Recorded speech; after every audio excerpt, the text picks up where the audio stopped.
C'est sur cette propriété, en milieu agricole, à Bury, que le tragique accident est survenu.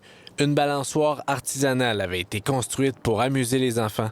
Mercredi matin, pour une raison encore inconnue, elle s'est écroulée sur un petit garçon de 4 ans. À l'arrivée des ambulanciers, la victime était gravement blessée.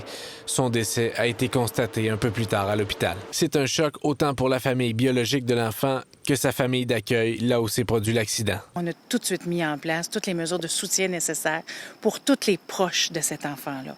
Qu'on parle de la famille biologique, de la famille d'accueil, des gens qui gravitaient autour de l'enfant. La famille d'accueil est accréditée depuis 15 ans et présente un dossier sans tache. On a des cadres normatifs à respecter et ce que je peux vous assurer, c'est que ces cadres-là étaient tout à fait respectés dans le cas de la famille d'accueil dont on parle. Selon nos informations, d'autres enfants seraient actuellement sous la responsabilité de cette famille d'accueil. On a des intervenants qui sont allés dans la famille d'accueil hier. Une de nos intervenantes seniors s'est assurée de la sécurité des lieux et elle est en mesure vraiment de nous confirmer que ce qu'elle a vu, c'est un milieu de vie sécuritaire. Les statistiques sont frappantes. Chaque année au Canada, il y a 28 500 enfants qui se blessent dans les aires de jeu et l'endroit où il arrive le plus d'accidents, dans les parcs-écoles.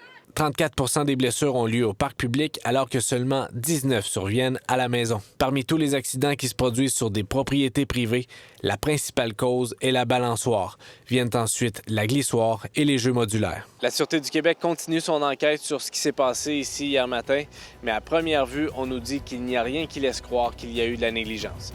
Jasmin Dumas, TVA Nouvelle, Bury.